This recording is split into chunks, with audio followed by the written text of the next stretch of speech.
वनपुर गांव जंगल के बगल में बसा एक हरा भरा गांव था। वहाँ के लोग जंगल से मिलने वाले फल, फूल, जड़ी बूटियाँ दूसरे गांव में जाकर उसे बेच अपना गुजर बसर करते थे। फल ले लो, ताजे ताजे फल ले लो। अरे सुनो, ये अनार कैसे दिए? दीदी 50 रुपए के 1 किलो। सीधे जंगल से लेकर आए हैं। हमारा जंगल हमारे लिए जीवन दाता है। वनपुर से हो क्या? हाँ दीदी, तुम लोग तो नसीब वाले हो जो इतने बढ़िया जंगल की कृपा तुम पर है। जी दीदी, वो तो है। एक काम करो, 20 रुपए के ये बेर भी बांध दो।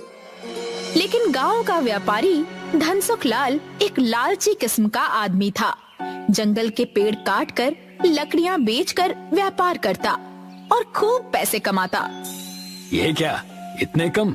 अरे इतने कम पैसों में तुम 50 किलो लकड़ियां लेकर जाओगे? धनसुख लाल जी, इस बार दे दीजिए, अगली बार पैसे दे दूंगा। मैं आपका पुराना ग्राहक हूँ। तुम्हारा दिमाग खराब है? मैं यहाँ पर व्यापार करने बैठा हूँ, समाज सेवा नहीं। पैसे हो तो ले जाओ, नहीं तो निकलो यहाँ से। धनसुख लाल के पेड़ कटाई से जंगल के पेड़ कम हो रहे थे। एक दिन नीलिमा अपने घर से सुबह सुबह जंगल की ओर गई तो सामने का दृश्य देखकर उसकी आंखें फटी की फटी रह गई। ये क्या? ये जंगल हवा में कैसे उड़ रहा है? हाय रे भगवान, ये कैसे हो गया? मुझे अभी जाकर सारे गांव वालों को ये बताना होगा। वनपुर गांव का जंगल हवा में उड़ता देखा तो नीलिमा ने दौड़कर जाते हुए पूरे गांव को बताया। उसकी बातें सुनकर युवा प्रधान अजय बोलने लगा, ये तो बड़ी ही अजीब बात है कि जंगल हवा में उड़ रहा है। मुझे तो लगता है कि ये जरूर किसी भूत का चक्कर होगा।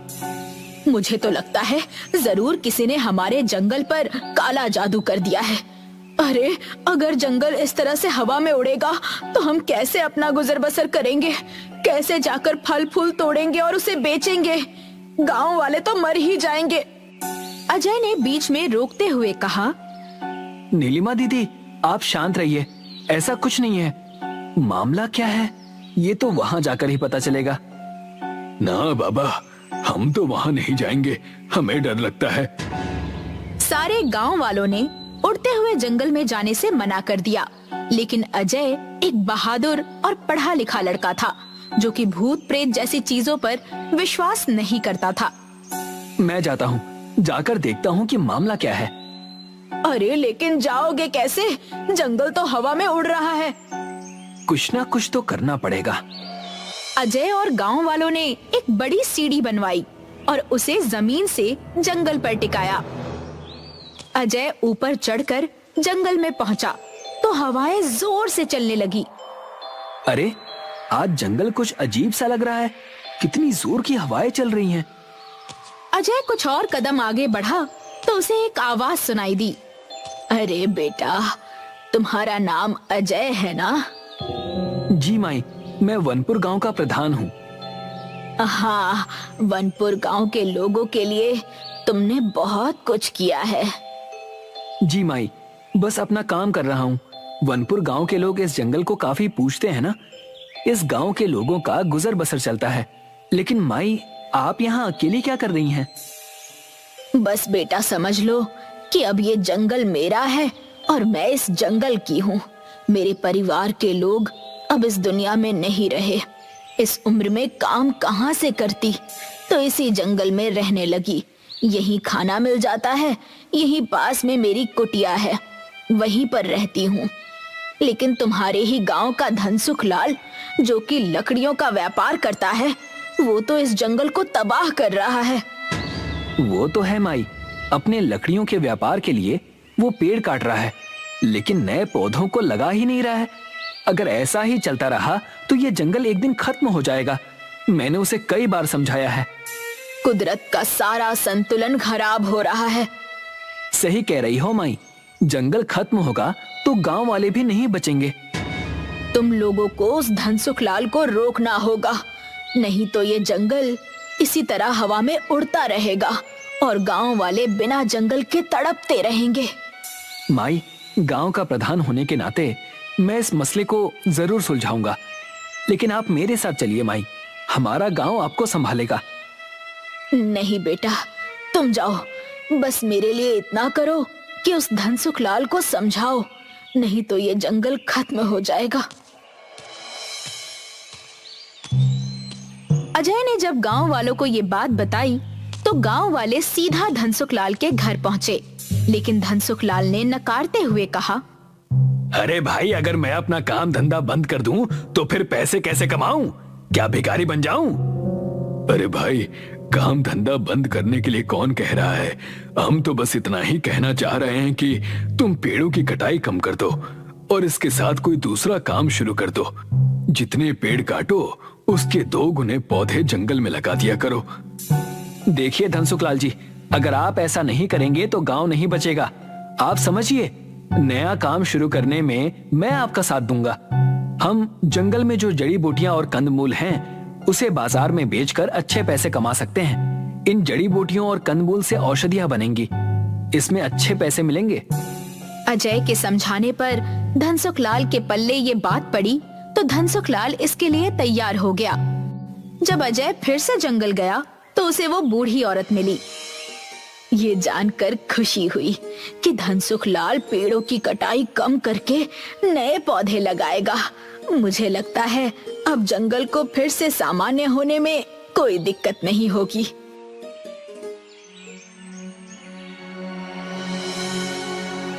दूसरे दिन जंगल जब सामान्य हुआ तो गांव के लोग जंगल में इकट्ठा हुए। अरे धनसुख लाल, जंगल तो सामान्य हो गया। आप और अजय मिलकर अब अपना काम कर सकते हैं। अरे हाँ, ये लोग तो अपना काम करेंगे, लेकिन हमें भी तो फिर से अपना काम करना है। 2 दिन से एक फूटी कौड़ी नहीं कमाई है। अरे नीलिमा दीदी, क्यों परेशान हो रही हो? अब तो सब ठीक हो गया है ना? धनसुख लाल और अजय साथ मिलकर जंगल की औषधि, जड़ी बूटी और कंदमूल शहर में एक औषधि कंपनी को बेचते थे।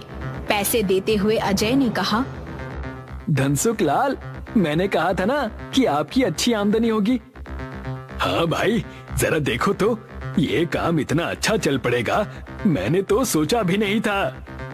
धनसुख लाल, जंगल की कद्र करो। आप एक काम कीजिए, ये जो लकड़ियों का व्यापार है ना, इसे भी बंद कर दीजिए। जितना हम जंगल को बचाएंगे उतना ही जंगल हमें बचाएगा। हाँ हाँ हाँ, सोचूंगा इस बारे में। धनसुख लाल का खास आदमी भीमा कंदमूल के लिए जमीन खोद रहा था तो उसे एक मटकी मिली जिसमें खजाना था। भीमा मटकी लेकर धनसुख लाल और अजय के पास आया। जब वो दोनों बरगद के पेड़ के नीचे बातें कर रहे थे, मालिक, मालिक, ये देखो क्या है, खजाना मिला है खुदाई करने के दौरान। अरे वाह, इतने सारे सोने और चांदी के सिक्के, मैं तो इसे बेचकर अमीर बन जाऊंगा। धनसुख लाल, आप ये कैसी बातें कर रहे हैं? ये धन हमें जंगल से मिला है, इस पर किसी का भी एकाधिकार नहीं है।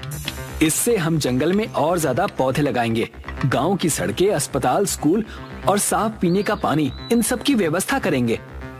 मतलब तुम इसे अपने घर ले जाकर इसमें से कुछ खजाना अपने लिए निकाल लोगे, है ना?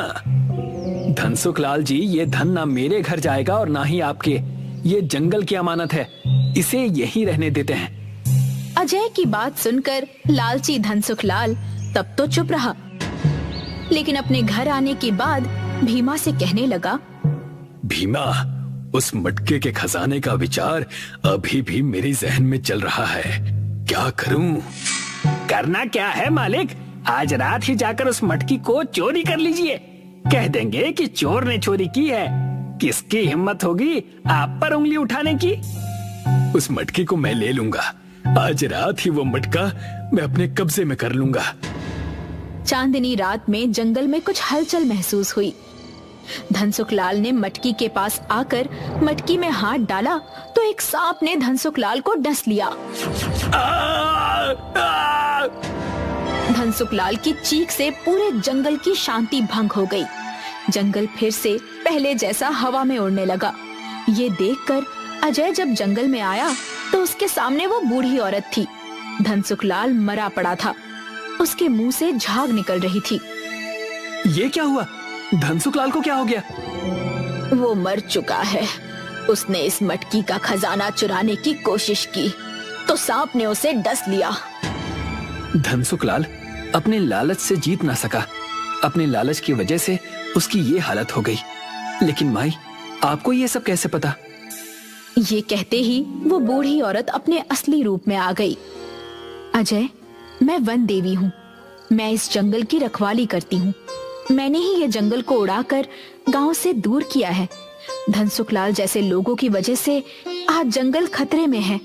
तुमसे जिस दिन मुलाकात हुई तो लगा कि तुम्हारे जैसा अच्छा इंसान जरूर इस जंगल को बचाएगा, लेकिन धनसुखलाल जैसा लालची आदमी इस कार्य में बाधा था, इसलिए उसे मरना ही था। वन देवी की बातें सुनकर अजय को धनसुखलाल की गलती का एहसास हुआ, लेकिन वो एक अच्छा इंसान था।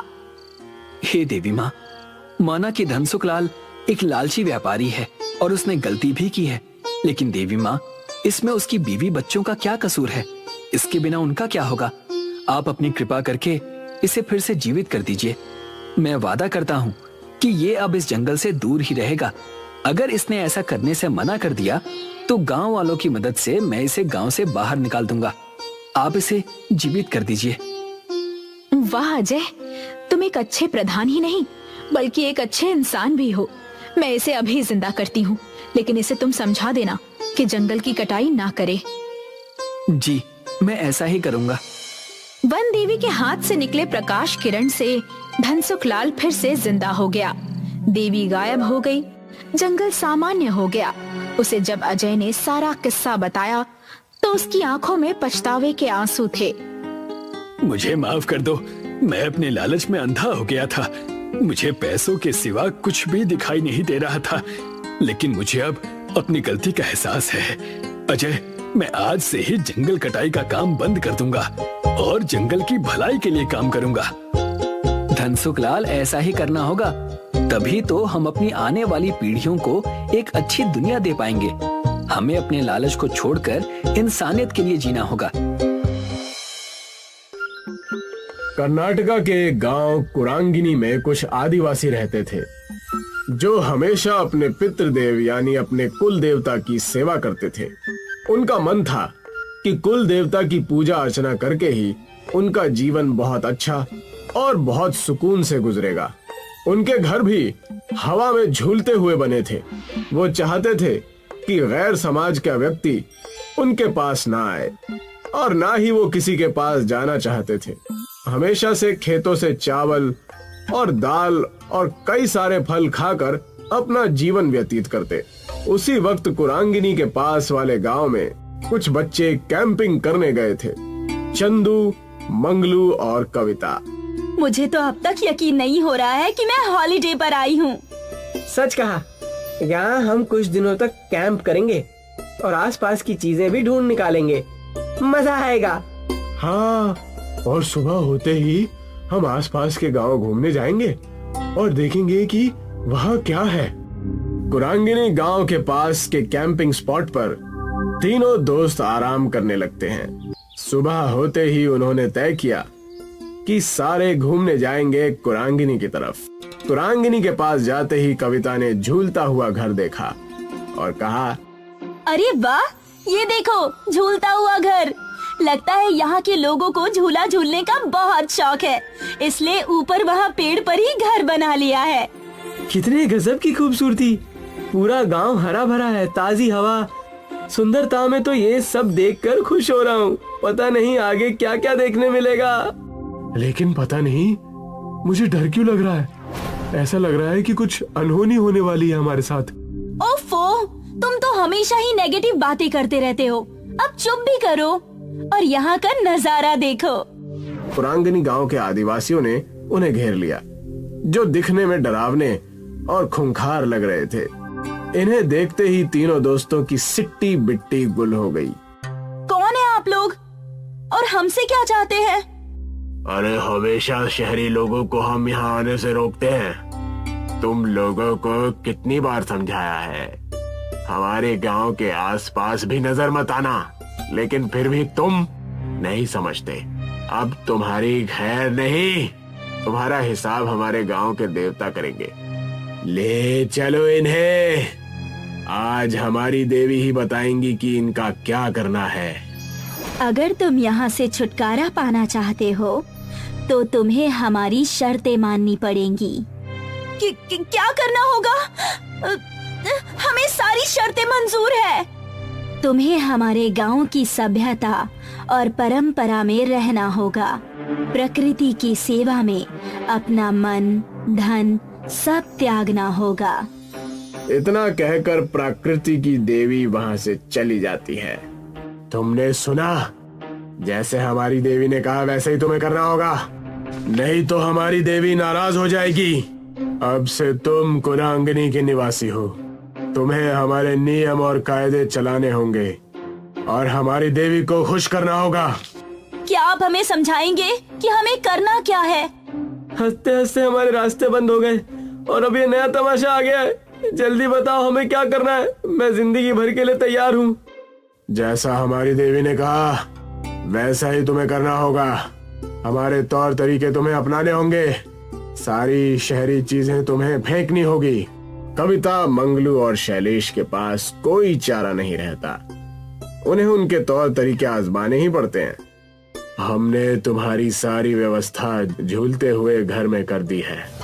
आज से तुम वहीं रहोगे और हमारा जीवन व्यतीत करोगे। यही सीख और सजा है तुम्हारी। ये रहे तुम्हारे कपड़े। छोड़ दो हमें, घर जाना है हमें जाने दो। अरे चिल्लाना बंद करो और इन्हें देखो। तुम्हें लगता है हमें जाने देंगे यहाँ से? हमें यही इनकी बातें माननी होगी, तब जाकर कुछ होगा। मैंने पहले ही कहा था कि हमें संभल कर रहना चाहिए, लेकिन तुम में से किसी ने मेरी बात नहीं मानी। उन्हें समझ आने लगा था कि प्रकृति सबसे बढ़कर है। ये रहा तुम्हारा भोजन। इसे खाकर हमारे साथ खेत में काम करने चलो। ये क्या है? मुझे ये सब करने की आदत नहीं है। दिखने में तो स्वादिष्ट लग रहा है। मंगलू, इसे खाकर तो देखो। चुपचाप खाकर हमारे साथ चलो। जैसे ही उन्होंने कुरांगिनी गांव का खाना खाया, वाह यार, ये कितना स्वादिष्ट है। अगर हमें ये खाना हर रोज मिले तो मैं यहाँ से कभी नहीं जाना चाहूंगी। बिना मिलावट के खाने की बात ही कुछ और है। सच कहा तुम दोनों ने। हमें यहाँ कुछ दिन बिताने हैं। इससे हमें एक अच्छी सीख और अच्छी समझ के साथ जाएंगे। तीनों ही कुरांगिनी गांव के लोगों के साथ समय बिताने लगते हैं। उनके साथ खेतों में जाकर खेती, पेड़ों पर चढ़कर फल तोड़ना और कई सारे गांव की परंपरा में भाग लेते हैं। पूरे 1 महीने तक वो कुरांगिनी गांव वालों के साथ रहते हैं। उनके तौर तरीके सीखने के बाद मुखिया कहता है, हमारे गांव में कल मेला लगने वाला है। इस मेले में कई सारे व्यंजन और कई सारे कारनामे होते हैं। इस मेले में हम आ सकते हैं क्या? अब तो हम भी कुरांगिनी के निवासी हैं। क्यों नहीं? अब तुम हम में से ही एक हो। तुम यहाँ आ सकते हो।